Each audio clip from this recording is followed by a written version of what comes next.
All right, we are live, boys. So welcome, everybody. We will, like we always do, give it a couple minutes to get people on here watching, showing up. So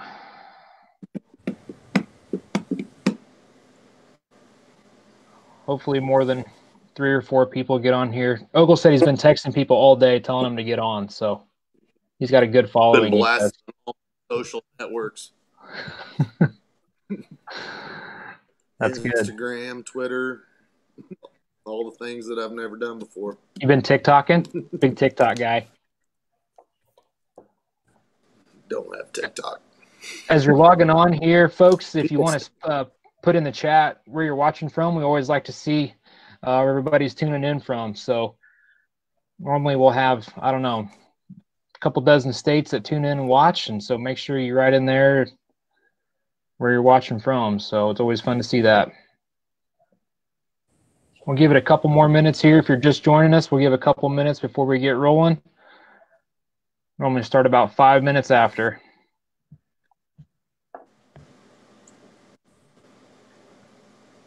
You got Lucas watching in Ohio, James in Eastern North Carolina.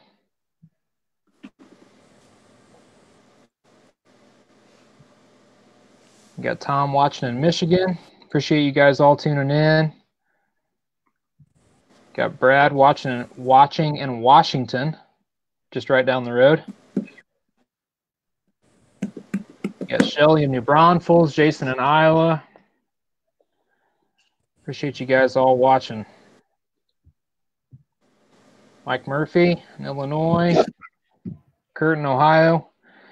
Crosby in good old Indiana. Jill in Indiana. Liz in Florida. Mallory in Oklahoma. Mr. Robert Jackman in beautiful Milroy, Indiana. Ryan in Missouri. Appreciate you all tuning in. Pushing 100 viewers already, which is great. So thank you all so much for tuning in. Pat in Illinois, Ben in Minnesota, Jennifer in Maryland, and we got tons of states. I don't know how many different states that is. I can't add up that fast. So or that high. Good deal. Washington State, thanks for clarifying. Oh, Ernest is in Hawaii. Nice. You might as well be in Hawaii. You live in Napa. It's basically the same thing. Probably 72 and perfect there, sipping on wine. He has nice things. Ronna in Georgia. Hi, Aunt Janet. Jackie in Florida. Appreciate you all tuning in. So we'll go ahead and start this thing off here tonight. So the topic of this evening is the Sunglo Starter Protocol. So this is one of the pieces of the Sunglo puzzle that we are so proud of is our starter feeds, and we have some of the best breeders in the country that utilize that program, and we're very fortunate that we've got a couple of those guys tuned in here tonight. Not Ogle, but he just happened to crash the party. But we're glad that they could join us, and we appreciate their business very much. So guys, if you want to go ahead and maybe introduce yourselves, who you are, where you're from, kind of what you do a little bit. Go ahead, Ryan. I can go first. Ben Bobell. I live in Central Illinois. I've worked for Sunglo / Cargill for almost 20 years out of college. My wife and I own Bobell Farms here, consisting of I'll say 50 sows, and she'd tell me it's close to twice that many, but around 50 litters that we'll have this spring. We've got 3 girls, Ella, Claire, and Alex, that are involved in Showpigs as well. And then we're involved in our grain farming operation. So glad to be here. Real interested to hear Brandon and Ryan talk about their programs. Go ahead, Ogle. Brandon Ogle, Nokomis, Illinois. I have about 100 sows, and we are expecting, getting rolling and expect a big group here between now and February, and then again late February, early March. And I've been with Sunglo and Cargill ever since Ben has. So probably I don't know, whatever what he said. It's been a long time, but 100%, 100% Sunglo here.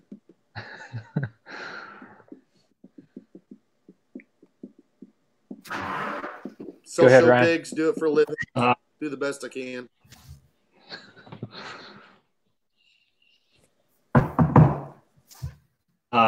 Ryan Stohlquist from Poplar Grove, Illinois. Own and operate Stohlquist Showpigs. My wife, Vicky, 3 kids, Ethan, Isabel, Marshall.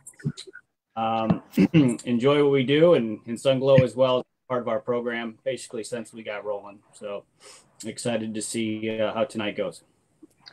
Yeah, so appreciate everybody tuning in. We've got over 100 people watching. I just wanted to make it let this be known right up front. This is being recorded, so don't feel like that you have to rush and try to take notes or anything like that, because as soon as we hit end here in about an hour and a half or so, this thing will be recorded, so you can tune back in and check things out and rewatch it. And then tomorrow morning, I'll have it posted on the Sunglo Feeds YouTube channel as well. So if you've not subscribed to our YouTube channel, be sure to check that out. I'll drop a link here in the comments before too long. So tonight, the way this is going to work, we're going to talk about our 4 main starter feeds in our starter protocol. So we've got pre-starter, starter, 800/803, and transition. So what we're going to do, we're going to kind of go around the room, if you will, and have each of these guys talk about how they utilize these feeds in their program. And it's going to be interesting to see how they each do it a little bit differently, and how they sell their pigs too is a big part of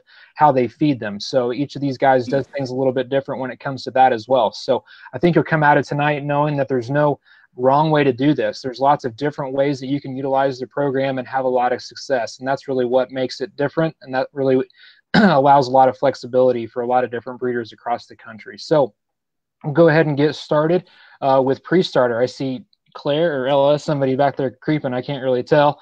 We'll start with pre-starter. So pre-starter is our very first step in our starter protocol. It's a 25% protein, 6% fat, 5% fiber, and 1.7% lysine micropelleted feed. So Brandon, I want you to go ahead and kick off here and talk to us about how you guys utilize pre-starter in your part of the world.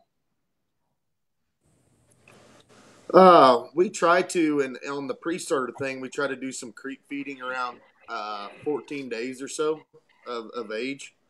And the one thing that's always like a true tail test, when I put that in there creep feed wise, them sows will be eating, and they can smell that pre-starter from the beginning. And that's something I mean, it's kind of a true testament to the product, but it's very, very good. And we started in there about a week before we wean, hopefully at least 5 days before. And then when I get to the nursery stage, it depends on the litter size, but like in my nursery, it's 2 pens per feeder.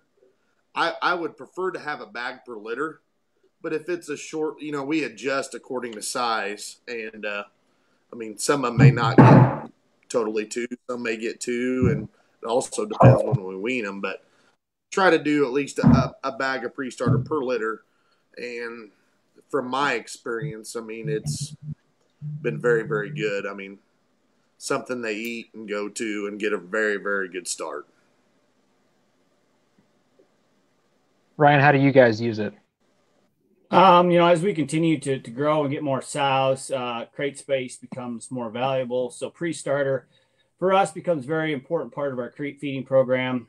We're already creep feeding at 7 days of age. And fortunately, we're weaning between 14 and 18 days to get crate space. So we're very dependent on pre-starter in our litters, getting them off to a great start. And it is remarkable to see those pigs actually rooting at day 7 and consuming it by day 10. Makes their transition into the nursery and weaning much easier. We wean 2 litters per pen, so there's 4 litters per feeder in the nursery. We usually are at about a bag per 4 litters, so about a quarter bag per litter. So at that point, I'm guessing they're probably 20, 22, 23 days old, and then they're already hammering feed. We rock and roll on starter, and from there, if we're just going pre-starter. But starters are the starter is also a very important part of our program as well. So. So I guess, Nathan, you're going to ask me to go next, and I'll volunteer. So we probably do it a little bit different than Brandon and Ryan. I'm probably only using pre-starter for 3 to 5 days before we wean. We're trying to wean at 21 days. Right now with our flow, we're able to go 21 days with our sows. I can foresee in the future as we get more litters, we're going to have to wean earlier, like Ryan was speaking about. But right now we're doing 3 to 5 days of pre-starter.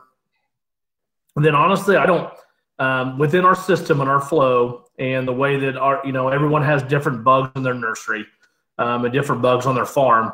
And so with us being able to use CTC Denagard and pre-starter, we only feed it for 5 to 7 days. If I go past 7 days on pre-starter, they consume too much and we'll get loose stools. So I only feed it 5 to 7 days and then go to starter. So in terms of bags, I'm probably going to feed a half bag per litter in the way our system's built. And I think what's interesting now is that we have the ability to service people with pre-starter with Mecadox and CTC Denagard, depending on what your vet recommends. I know our vet, Dr. Loeb, recommends CTC Denagard to be utilized in the pre-starter stage, and that is available with a VFD, obviously, through your Sunglo feed dealer distributor.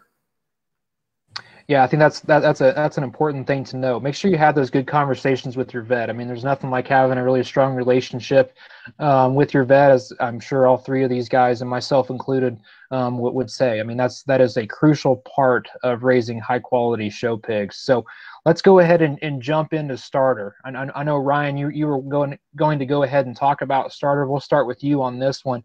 I know that's a feed that you guys have utilized a ton in your program and really had a lot of success with. So kind of walk through with us when you're starting them on starter, how long you're keeping them on it, and really what you're seeing as you're using that feed. Well, as we transition from pre-starter to starter, we do not use medication in the starter. We do use CTC Denagard in our starter. So like I said, we're probably about 21 days by the time they hit the starter product in our nursery. And then we leave them on that for a fairly long period of time. I like to get as much bloom as I can in the nursery because that's the point where we're trying to manage intake, get as much into them as we can, get as much bloom onto them as we can. I mean, that's the point where they need to consume a lot of feed and get that bloom in shape where it needs to be. So when they do hit the show barn, or the chip barn, they're bloomy, ready to go. So if there is any, bugs or they do have some pull back from the feed, but we got that bloom there, and then they're ready to transition to whatever we choose to go to after starter. But I would say that they're on starter pellets with CTC Denagard till I bet 6 weeks is where we probably then transition to the 803 ground. But we do use a lot of starter pellets. It's a very, very good product for us. And are you guys exclusively using pellets, or do you use starter ground ever? I really like the starter pellet. For us, I think it does a better job for us getting that shape that we like up high, getting that bloom where we need it to be. And then we transition from the starter pellet to the 803 ground. But for us, from a convenience standpoint, hauling bags into the nursery, we haul a pile of starter bags into the nursery, like that product and like the pelleted form. Think that we just get more shape and bloom. I think from what we saw when we went to the starter ground, intake was phenomenal. I thought we saw a little more cover conditioning and then probably a little more belly. And what we were trying to achieve is just more shape, I guess, at that point in bloom up high. So that's our opinion. I think everybody's got their own opinion. Yeah, that's great feedback. Ogle, go ahead. I'm pretty much on the same page with Ryan on this. I mean, we go through a lot of starter. Most of the time when we take starter to the nursery, we use the skidder and a pallet to go out there and do it. But I'm with Ryan. I thought, well, it's kind of good to hear it from Ryan. I thought I left things on starter more than most because of that added bloom and shape. And it's something that you can, it's good to sell off of and not be off label. And I keep them on starter quite a bit too. And I'd say we're on a similar time frame as Ryan. When we bring him up from the nursery to the chip barn, and transition them still on starter up there, and they get a good start, and then go to 803. But we haven't got to 803 yet, but I transitioned to 803 pellets, and this was my first time, like this fall, tinkering with the 803 ground. But we'll get to that, obviously, with what you guys want to talk about. But, yeah, we go through a lot of starter here, too, and it's a very, very good product from a standpoint of – we use the same medication, too, that Ryan does, and it's just a lot of consumption and good bloom. Like in my show barn here, people always ask me on my show barn, because we don't have full feeders. We have hanging feeders, or like show pig feeders. And one of the reasons we do it this way is we can kind of not only manage intake, but also in the mornings and evenings, and we feed a time or two during the middle of the day. If something doesn't get up and come to that feed when they're in, something might be off, and that's kind of what I like, because they eat it when it's in front of them. Yeah, I think that's interesting, because you would think that most show pig guys that have the number of pigs on feed that you do, Brandon, probably use self feeders. So it's interesting to hear that perspective. But I can definitely understand that, because I mean, there's nothing like walking into a barn and having pigs that want to run up to the feeder. I mean, that's one of the best feelings that you can have as a breeder or as a feeder. So Ben, how are you guys utilizing it? Yeah, very similar to Ryan and Brandon. We're going to starter pellets with CTC Denigard, 5 to 7 days post weaning. So they've been weaned just roughly a week. We're going to leave them in the nursery for 2 to 3 more weeks, roughly, depending on time of the year and space and when we're going to sell them. And I'm like Ryan and Brandon. I like to leave them on starter when I bring them out of the nursery and see where we're at. I can always I think the best way to put this is I can always cool mine down with the next 2 or 3 phases of feed we have. It's really hard when you get into a chip barn scenario where those hogs have more space. It's not as hot. They're not as crowded, so they're going to lose bloom naturally to get bloom when we need it. So I'd rather get those hogs on starter and keep them on starter in the nursery and come out in a spot where if I need to cool down, that's okay. Rather than trying to play catch up in a chip barn. I've tried that. It's very difficult to do. I know we've all had that space issue where we bring them out too early, and we've got to try and play catch up. It's hard to do. So I'm a big fan of starter. And for those that have utilized Showmaster Starter back in the day, this is a diet that was built and driven off that old Showmaster Starter diet, which was synonymous in the industry in terms of getting baby pigs ready. Something that I like to tell people with starter is that I might go back to starter when it's close to sale time. So when I've got them on a 803 or transition option, and I feel like we need a little more pop, a little more top shape, I may hand feed in a different feeder some starter pellets. Just 4 to 5 days before we leave to go to sale, especially if we're hauling a big distance. I feel like that those hogs have different varieties of feed to eat off or eat out of, and that really encourages consumption and bloom. Yeah, I think that's a really good point. I love that comment about it's a lot easier to cool them down most of the time than it is to get them back. And it's hard to heat them up. I mean, Ogle and I have been each other's place enough, and there's times when you pull them out of the nursery when you have to, and you're like, man, these things are not bloomy enough, and it's hard to get them there because you change that environment, you change the level of heat they come out of, and just the environmental change, and they're not going to go forward for a little bit when you do that. That's just how they're built, and so it's really hard to gain momentum from a bloom standpoint when you come out of the nursery, and so I encourage people to keep on starting in the nursery. And, we used to use starter meal, and I do think that's a good product, especially if you want to utilize corn and soybean meal on your farm. If you want to use your grinder and use our starter base 650 and make a phase 2 or phase 1 type of feed on farm, I think that's a good option. In our system, we with our feeders we have, it's hard to keep it flowing through our feeders in our nursery.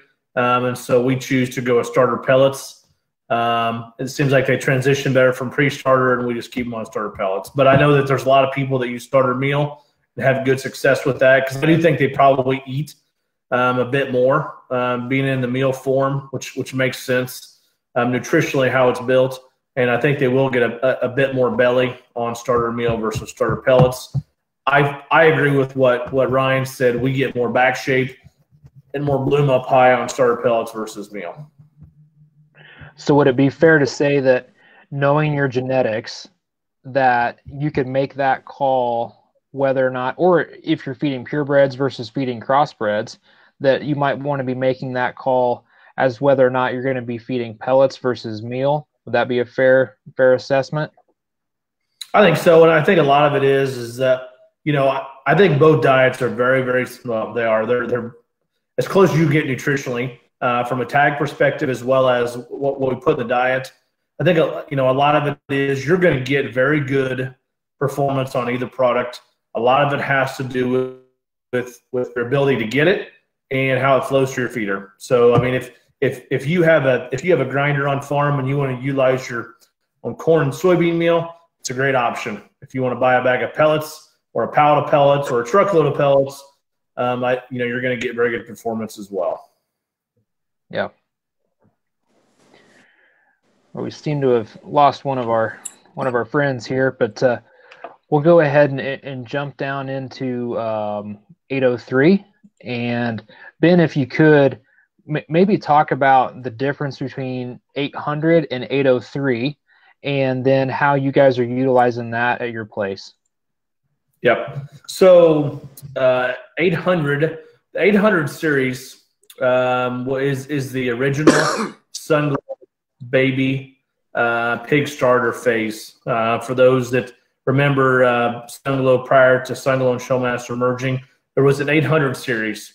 The third number within that is what we utilized to call out what medication it has in it. So when we talk about 800 today, or you hear someone saying we're feeding 800, that means that product is non-medicated.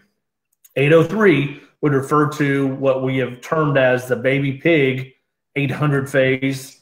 So it's either going to have Mecadox, Denagard, or CTC Denagard. Again, CTC Denagard would be something you'd have to special order from your regional manufacturer, from your feed dealer, so they can utilize the VFD from you to put that medication in there. Our standard make in 803 that we manufacture at our facilities would be 803 with Mecadox. So again, there can be some flexibility with what medication you use in that. But as you call your feed dealer, feed manufacturer, whoever you do business with from a Sunglo perspective, if you're going to get baby pig feed that's medicated, you would order 803. And again, in some cases, you'll have the option to either order 803 with Mecadox, 803 with CTC Denagard. You also have the option to get pelleted or meal version of 803. So I know there's a lot of options Nathan and I has talked about. I know that you wanted to go in depth more on the difference between 800 and 803. Simply put, 800 is non-medicated, 803 is medicated. Yeah, I think that's something to point out. We want to remove any kind of confusion around the nomenclature there between 800 and 803. So 803 is what, go ahead.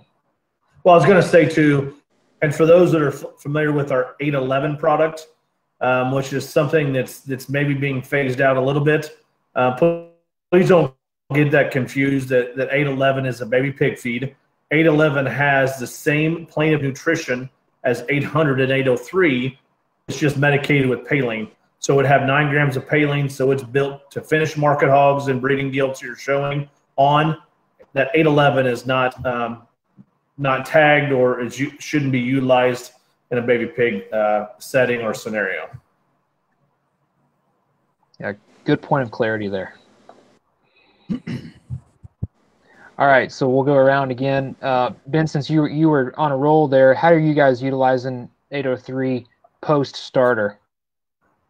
Yep, so I would say that once we get those pigs out of our nursery, again, that's going to be 3 to 4 weeks post weaning, 3 to 4 weeks post weaning. So that's going to put them at 6 to 7 weeks of age.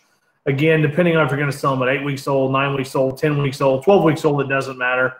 We're going to make that judgment call when we set them on the ground and say, hey, we've got plenty of bloom and shape and just muscle.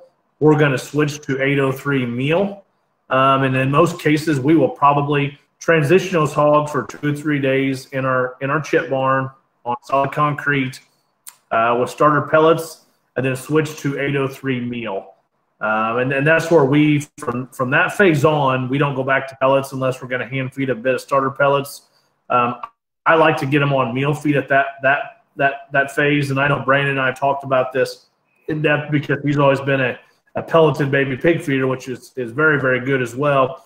I like to get them on 803 mil at that phase. I feel like with our crossbreds especially, we get more belly. They probably have the ability to flush a little more.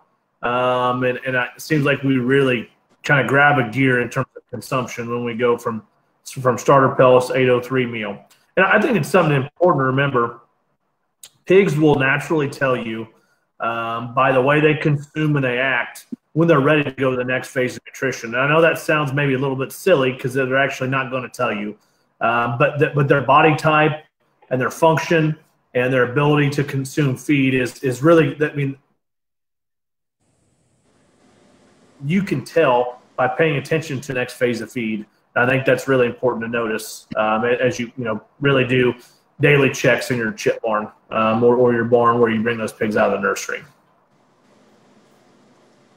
I guess from how long we feed 803 meal, we'll feed it all, depending on pigs and genetics and what they look like. We may keep pigs on 803 till we sell them. And in most cases, I would say when we're selling at that 8 to 9 week, or even up to 10 weeks, those pigs will be on 803 meal when we sell those, to the junior exhibitor.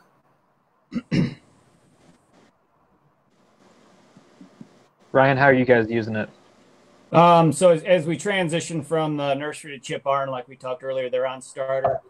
Typically, starter long enough to I know where they're gonna transition. Okay, consumption's good, and then we will slowly mix in the 803 meal with the pellet in the feeder.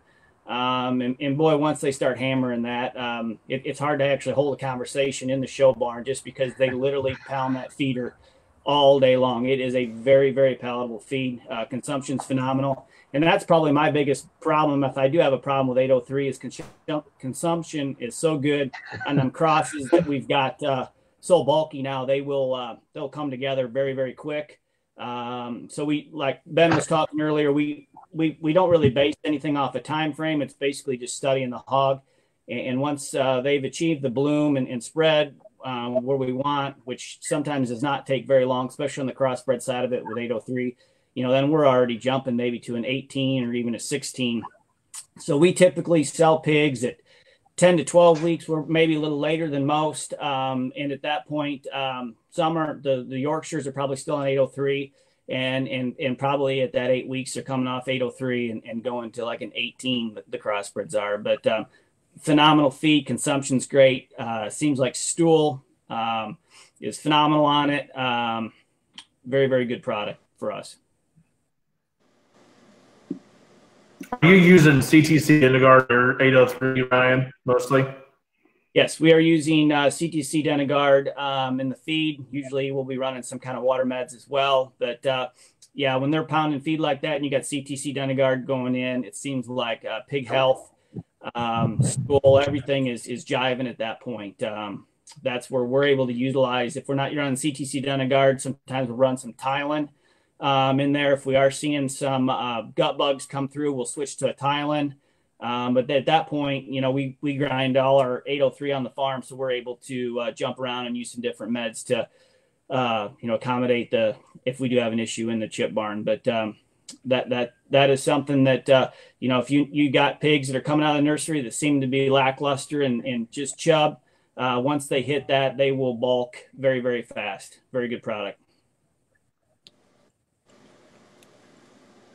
Yeah, as one thing I want to talk about too this evening is especially the different ways that you guys sell them too. Ryan, I know that you sell a bunch of yours online. Ben, you'll do most of yours in your. I'm talking in the spring mostly. You'll do most of yours in a live auction there at the farm. Ogle, you got your bid board going on at your farm. So, do you guys make decisions based on how you're feeding and what phase of the starter program that you're in, or the changes that you make within the program, based around how you're selling those pigs too? Free for anybody to answer. I can start. I guess when you come in our chip barn, we got 2 chip barns. At certain times we'll have 600-700 pigs out on chips, and the problem we run into is when they come out of the nursery. You can show or you can tell people that there's 6 pens of pigs in a sale, but they surely want to wander and look at all of them. So we need to have all those pigs looking sale ready at all times. I guess we're just always switching them to always try to look their best. And I think the worst thing you can do is get them too far. People like to see them immature right now, so we're basing it off litter to litter, pen to pen, and just trying to, you never know when you're going to impress that person with a pig and try to maximize dollar per litter. So always just trying to make them look their best. I would say, Nathan, answer that question that you just asked. We try and line up. We're going to have 2 live sales at the farm this spring, and then there's some other consignment sales and possibly an online sale early there in January. But so what we're doing is, and probably no different than Ryan or Brandon, you're breeding those sows according to how they're going to be when you want to sell them. So I'd say we probably sell ours a pinch younger than Ryan, and I've been to Ryan's a lot of times and looked at pigs, and he's selling so many pigs. He's going to have some bigger ones and some younger ones, and so I understand why he's going to have some bigger ones and maybe what some others sell, but it's kind of good to go to Ryan's and look at them because they start to sort themselves pretty good, and the good ones are really good, and you can sort through them, and it's fun to look at them there at that stage. But from our perspective, I know that if I keep pigs on 803 for a couple weeks out of the nursery, they're going to be ready. If I fed them the proper amount of starter, we come out of the nursery and we're on 803 for 2 weeks. So we're pacing at 8 to 9 weeks old. Generally speaking, those pigs are ready to look at, ready to sell, ready to go to their new owners. So I think as a breeder, no matter if you sell them 8 weeks, 10 weeks, 12 weeks, I think you have to be cognizant, like Ryan talked about, is know when you want to sell them, know when you want them to peak from a nutrition standpoint, and also you don't want them to be so peaked that they go home and melt for the kids. You want them to continue to go home and get better. And so I think it's better, like Ryan said, from where we're at today from a maturity standpoint, to sell pigs that are right but not overdone, just because it's hard to, and those pigs start to flesh that early. It's hard to get that off of them. And, the worst thing a kid can do is take a pig home that really quits on them. Yeah, those are great comments. Great comments. I think everybody has been there, right? When they bought one that maybe didn't quite look like what they thought it would in a few days, or even less than that, and it can be pretty disappointing. So that's the last thing that we want to do as breeders or guys that sell show pigs is not represent our product for really what it is. And I think that the way that you guys are talking about this can really help a lot of people make the decisions for their own chip barns. So Brandon, as we jump into transition, why don't you kind of talk about how you guys are utilizing that feed at your farm? Well, I've always been a faithful follower of transition, and Ben mentioned earlier with me on pellets. I've always been kind of a pellet guy, just because I think the little bit of added expense for a pellet is worth the extra bloom and maybe more pigs sold. Transition is something that I've always stuck with through the years, and I think right now, I listen to what you guys have talked about in the past. There's a lot of people coordinating and formulating these rations that are way smarter than we are, but transition is something that I've stuck faithful through the years, and I think it is a very, very good product. And I know we're talking about starter feeds, but it's a very good product to ease into, for me, 18G, how much I use 18G. I mean, pre-starter, starter, 803 transition is something that we have always done here. And it might be something we only get a ton or two of each season, but I still just think, I mean, it is a very good, I mean, how it's called, a transition into from them starter feeds into grower time. Yeah, and that's really what that feed was meant to be when it was first introduced. What was a feed that would be the transition, like the name says, from starter to 18 or 16G, just depending on what that animal needs. And I mean, Ben, I know that you guys utilize this product just a little bit at your place on pigs you might be bringing in. For some other places and stuff. So maybe talk about when you're using transition at your farm. Yeah, honestly, so I didn't used to use transition. One of our other teammates, Brandon Yanis, and going to Brandon Ogle's house, they were both huge fans of it. So I personally was going from 803 to 18G, and I'd see there's a pinch of lag in there maybe. And so now where we use transition at our places, if we're going to keep yields around to sell at that 12-week or older type of stage, it's a great feed to keep them, the right type of flesh to still be sale ready. And honestly, if those that maybe don't have transition available to them, if you take 18G and 800, mix it half and half, that is very similar, if not exactly like transition. That's what we do, honestly, is if we don't have transition sitting in our show barn, then we'll blend half 18G and half 803.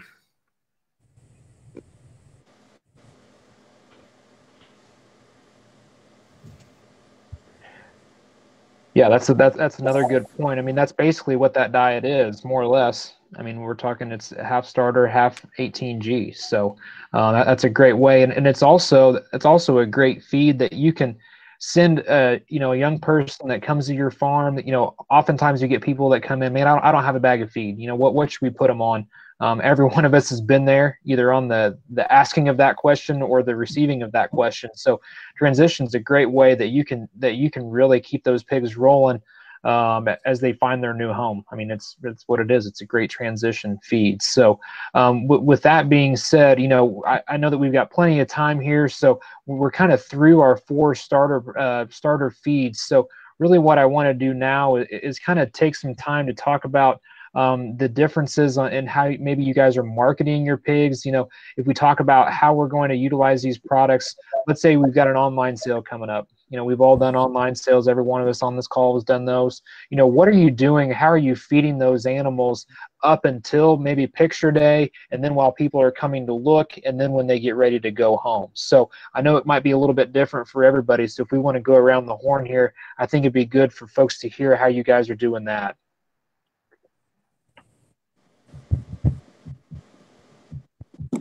Go ahead, Ryan.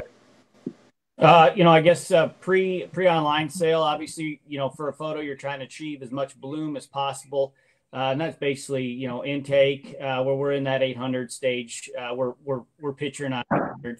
And as soon as everything's photoed and set that way, then, we're backing down already. We're starting to chill and get pigs ready for guys to come look at. Because at that point, when they're that bloomy, and where this industry is headed in terms of comfort level and just secureness, we're already phasing back to an 18 or something similar to that. What we're grinding. So pre-online sale 800 achieve the bloom and the look we're looking forward to appease the people looking at the pictures. And after that, litter to litter, based off where they're at in terms of chub and spread and width and maybe comfort level, we're already backing down into an 18 or 16 or wherever they need to be. It's a very critical industry. So, we are unfortunately have to have them show ready at all times. If you want to try to achieve the homes that you want and achieve the dollar amount that you're getting, they got to be right on.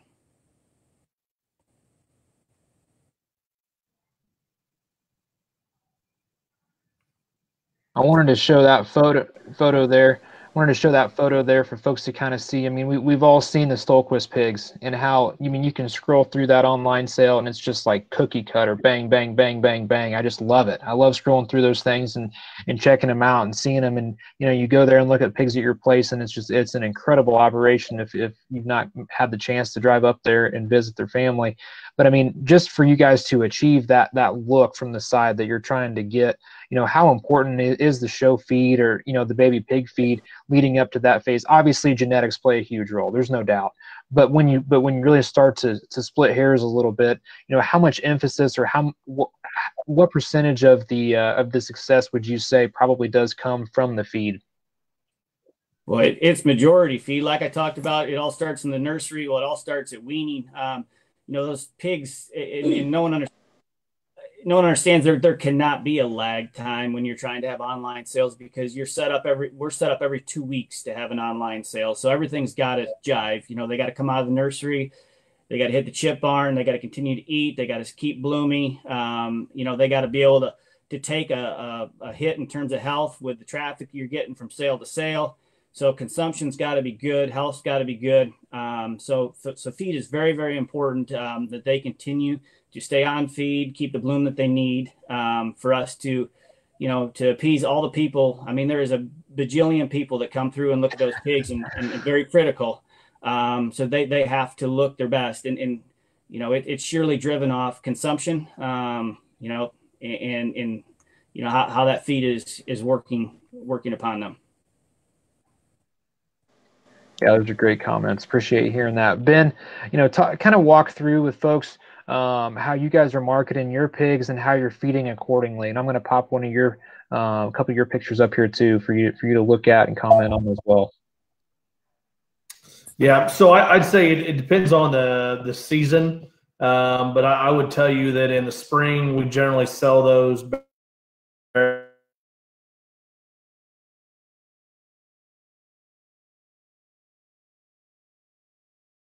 and gilts. Those pigs are generally just 8 to 9 weeks old. Where in the spring, you know, we'll probably sell them a little bit older than that. And we want to have a big group for our live sales we have at the farm. So there'll be some variance in size. I would say for the most part, those pigs are going to be on 803 or transition at that point. And I would say like the picture of the bear that you got up there would be one that's on 803.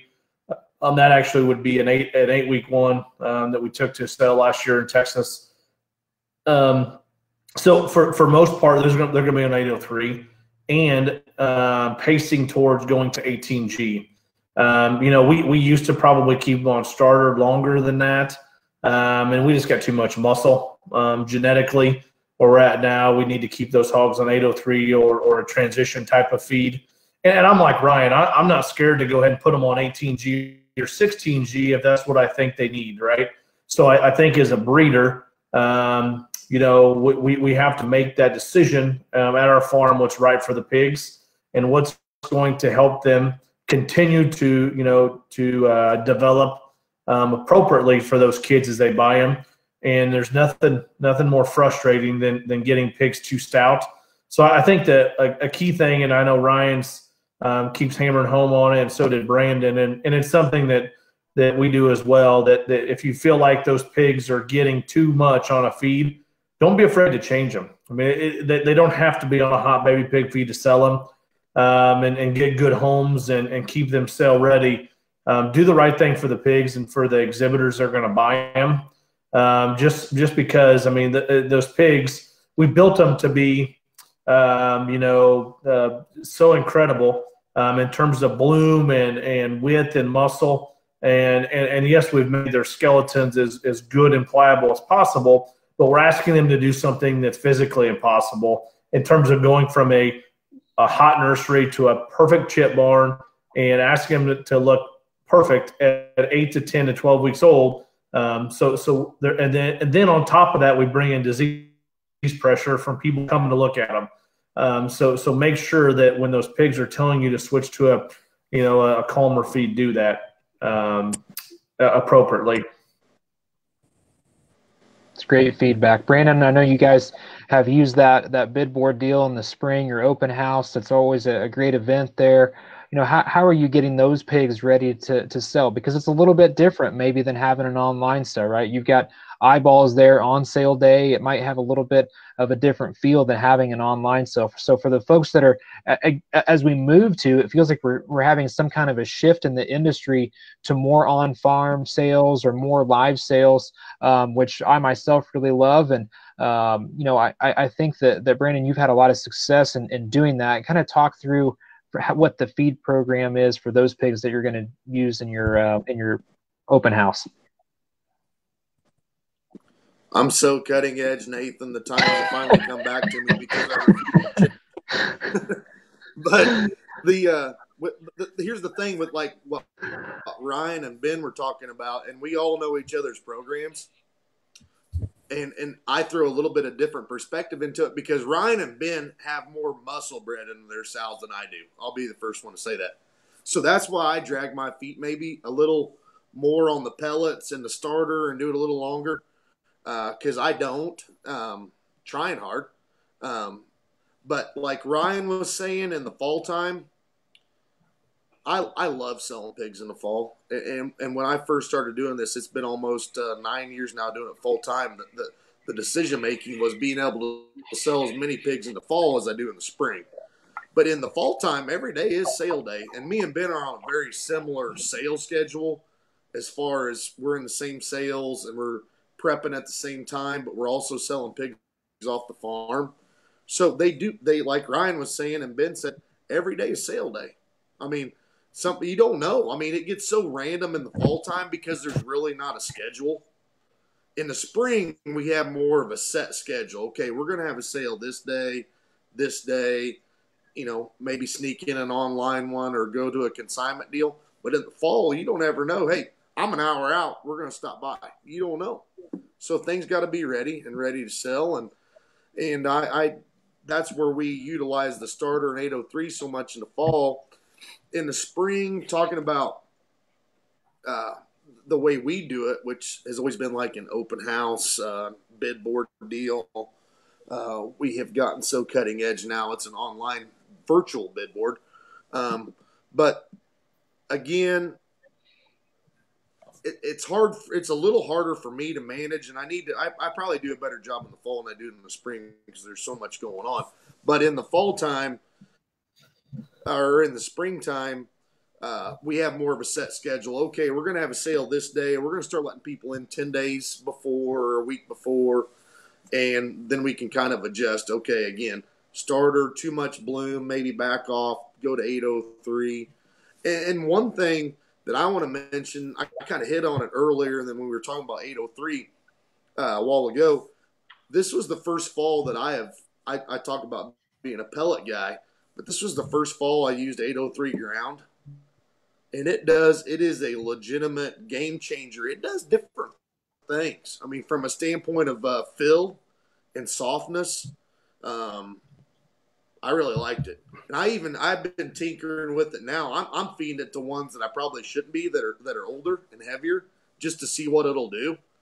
And I really, really like that. So that is something that I'm going to use more of is the 803 ground, because I think if we all had to, I mean, that is a very good product, and my customers have liked it too when they've come here and they see ground feed. They ask, "What's in those Sunglow bags, Nathan?" You say the best feed on the planet, right? Did we Ogle? lose Stohlquist again? Did we lose Stohlquist again? He's just hanging out in the dark. Nothing hide.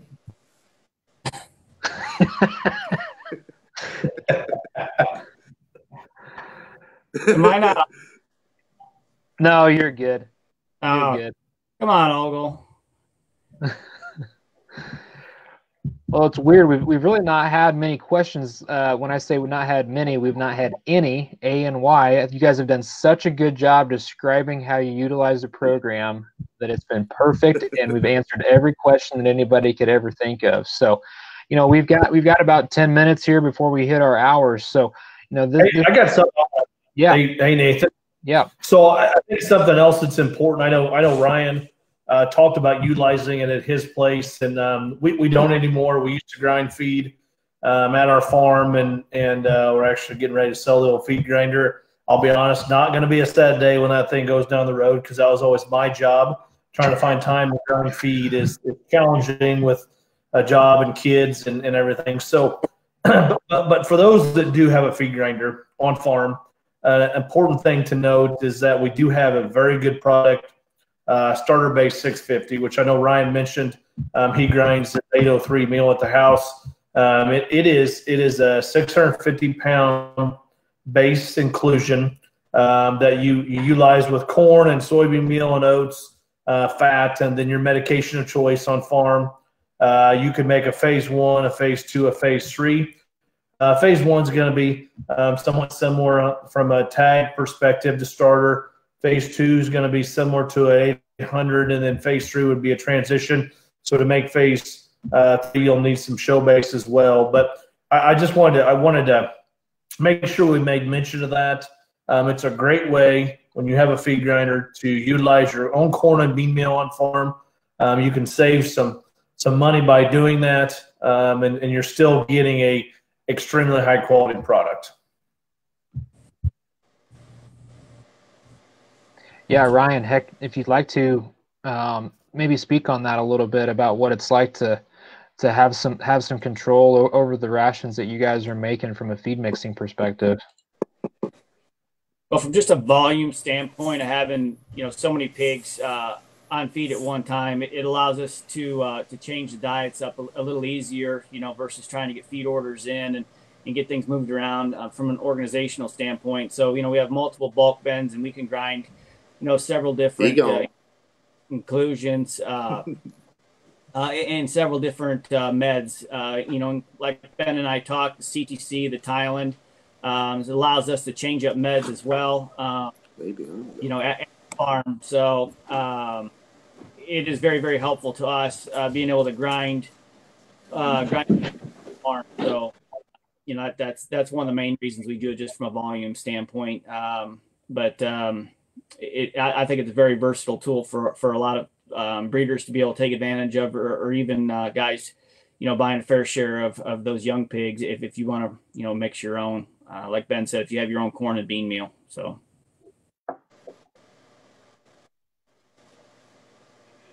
Yeah, lots of good things to note there. We do have a question over here from Michael. I'm going to pull up here into the chat. All of us are Yankees. So we're going to have to work through this one together, but I think a lot of us have enough experience. Ben, I'll let you touch on this question here.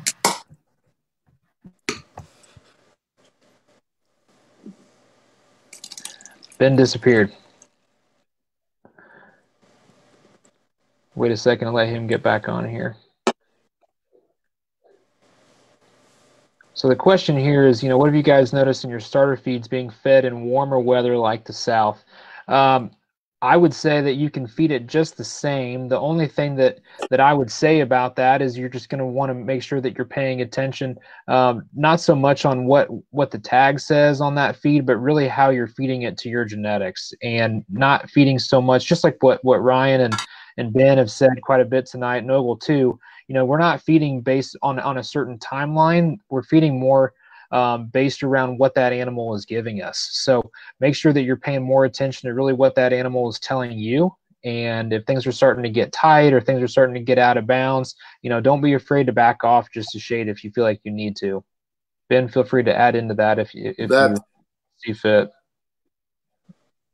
I got cut out, so I'm not sure where you guys are. Sorry. Go, Ogle. Short.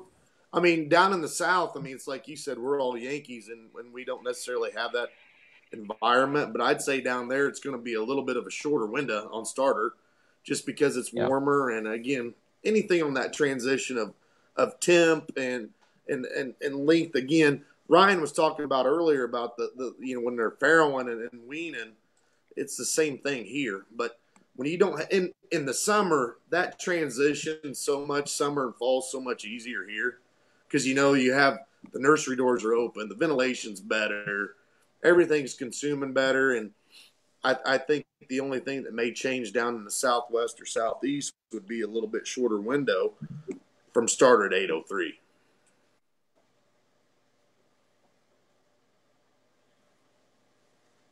Yeah, anything to add to that, Ben? No, I mean, I think that, anytime you're going to be in warmer weather, pigs are going to have the ability to bloom and go. And, yeah, makes sense. Sorry, I got cut off. No, you're good. Yeah, so long story short, just pay attention, really. I mean, study your livestock, get down there, and know what you feel like they ought to be doing and adjust accordingly. All right, we've got another question here from Hunter. It's kind of long here. I don't know if it's all going to fit. I'm a little late to the party, but what is everyone's week-by-week basis on when to switch the feeds, and when does it start to matter on the per litter basis? Yeah, so we've pretty well touched on that, Hunter. I mean, basically, we're making changes and we're switching based on really more so what the animal is telling us, and it's going to change.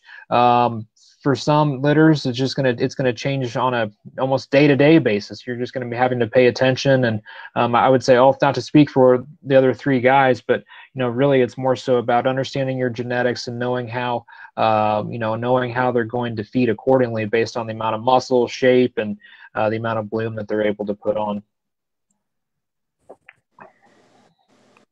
Yeah, too full, too much muscle starts affecting structural integrity. Time to hit the brakes. Yeah.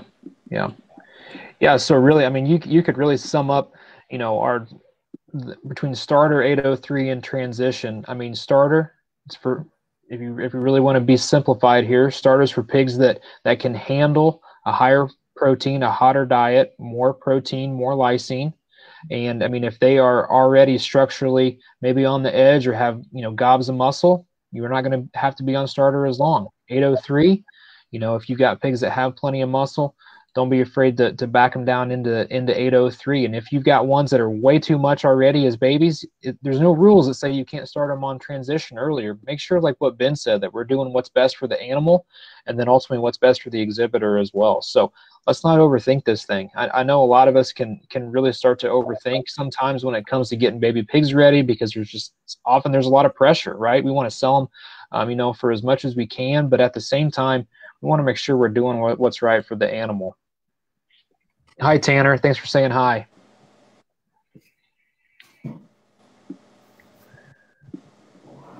Anything else that you guys want to add in tonight? This has been great. This has been really educational. I think people have really gleaned a lot of information from this. So anything else that we want to add here before our time's up? We've still got a little bit of time, so if you've got some questions, feel free to pop them in the chat too.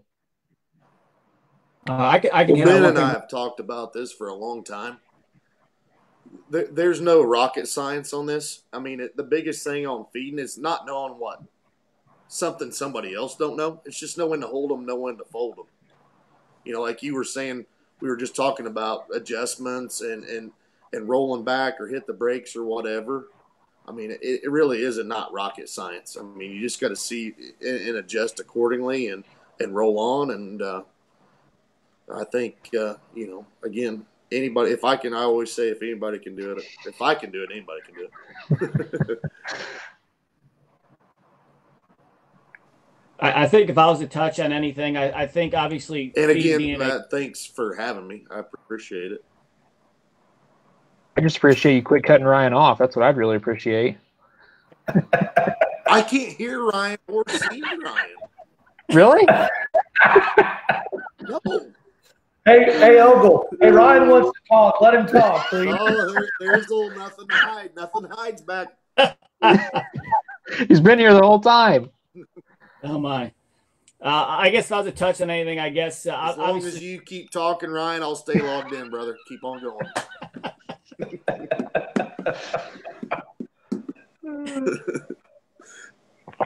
I guess all I want to touch on is still can't hear him. Don't blame me. Blame your software. Hey, Ogle, he's going to talk now. Give him like 1 minute or more, okay? All I guess I want to touch on, obviously, the feed side of it, the starter, the pre-starter, the transition, all being a very large percentage or a large proportion of what makes these pigs look their best. I think one thing that we got to remember is that water consumption along with that in the nursery for one, and in the chip barn is a very important factor. I think the starter feeds alone got they require a lot of water. They drink a lot of water on starter feeds in these hotter feeds, which would allow us to transition into the bloom or what allows to make them consume more feed and make them bloomier. So just always remember that that water is a very, very important tool or part of these nursery and show pig diet. So just keep those waters clean. I have my kids clean the waters out probably 10 times a day. And every time we clean the waters out, they go to the feeder. So it is a very important part of this deal. So. Yeah, that's a great point. Yeah, it's something that's often overlooked, right? I mean, the best thing when you go to look at pigs in the summer and somebody's like, man, my pigs just aren't eating. They're not doing very well. I don't know what the deal is. And they're drinking hot water and they're laying in a nasty pen. I mean, would you consume well and would you be doing well if you had to deal with that? No. So yeah, I think that's an excellent point there. That's something that's really often overlooked. So we're going to bring Jimmy's question in here. Jimmy says, I was wanting to get into breeding. I have a few gilts. What's a good age to start breeding? Good question for either one of you guys. Well, I mean, some of it depends upon what your goal is in terms of when you need those. I don't know what to do with my hands because I'm afraid I'm talking over Ryan. You are.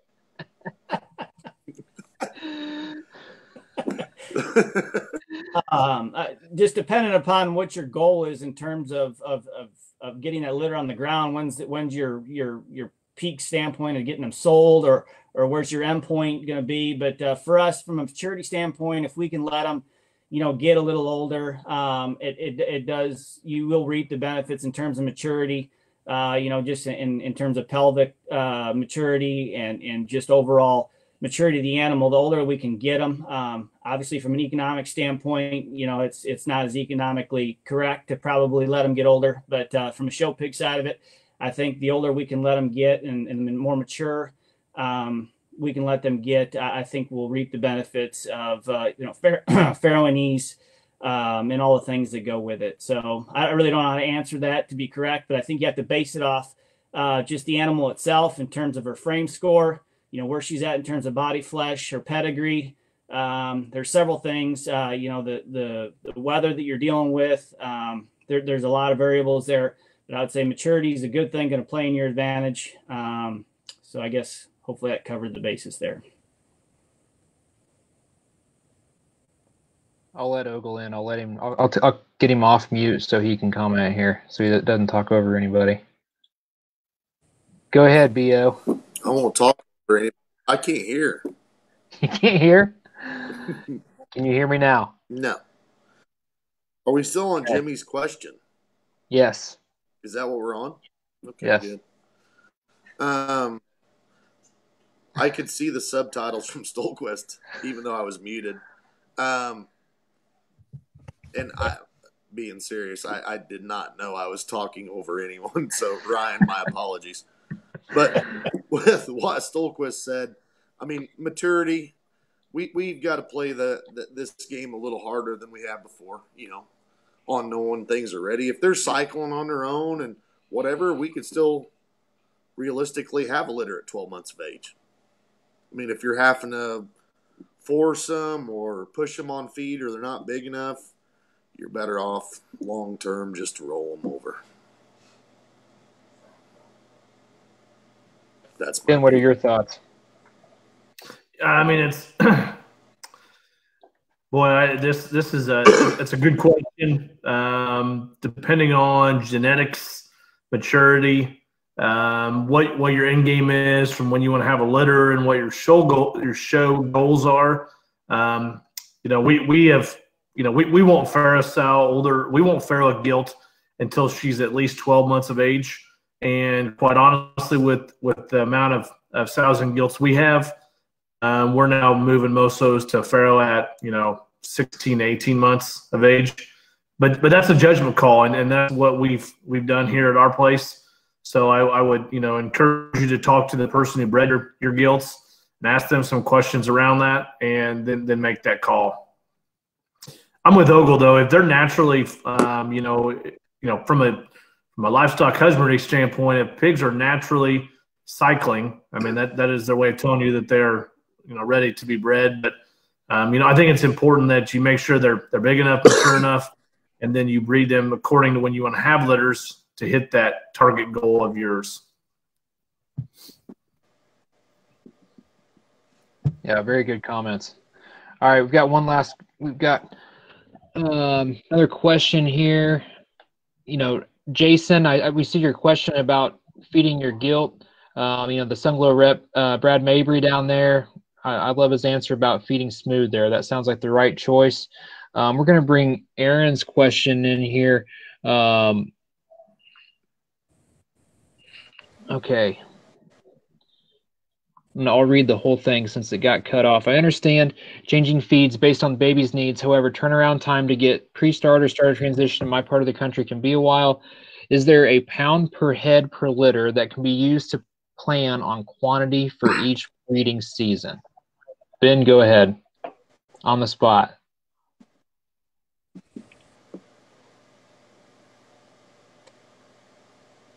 You there, Bobell? Bueller. Yep. Yeah, can you hear me? That's a great question. So I was actually had my head down because I did some math. Yeah. Can you hear me now? So you want me to take this one, Nathan? Yes. Okay. So great question, Aaron. I was actually doing some math in my head, and if you're in a place in the country where it's a little more challenging to get feed quickly, which I understand there is.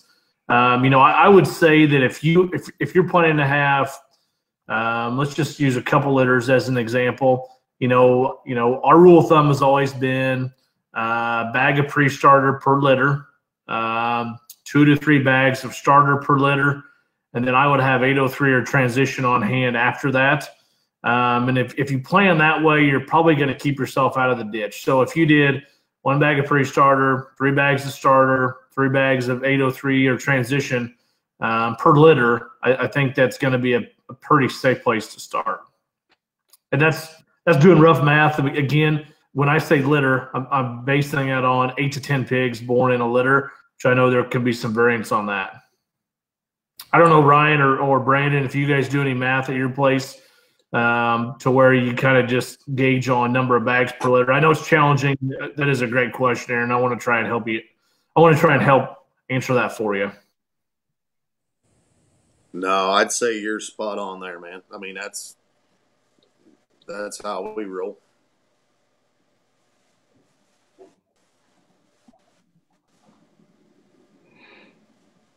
Okay, great question, Aaron. I appreciate those comments because that's you're not alone in that. I mean, there's some areas that it is tougher to get feed to. That's just the nature of the business as a whole. So we appreciate you tuning in and checking us out here. We want to thank everybody for watching.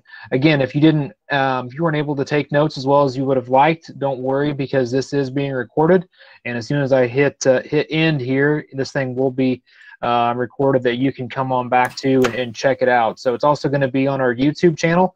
Just go to youtube.com and check out and search for Sunglo Feeds, and it'll be posted there in the morning. So again, thank you all so much for checking it out. Brandon, Ryan, thank you guys so much for your business and your loyalty. We really appreciate it. Ben, always good seeing you, my friend. And thanks everybody for tuning in and checking us out. So on behalf of Brandon Ogle, Ryan Stohlquist, Ben Bobell, this is Nathan Day. We thank you all so much for checking us out. Again, if you have questions or you'd like to learn more about Sunglo Feeds, feel free to reach out to us. Check out the Sunglo website, check out our YouTube channel, check out our social media accounts, and we've got all kinds of different ways that we're trying to help folks feed their potential, because that's really what we're trying to do. We're trying to help you reach your goals as best as we possibly can. So thanks for tuning in, and we will see you down the road. Thanks, Nathan. Thanks, guys. Thank you.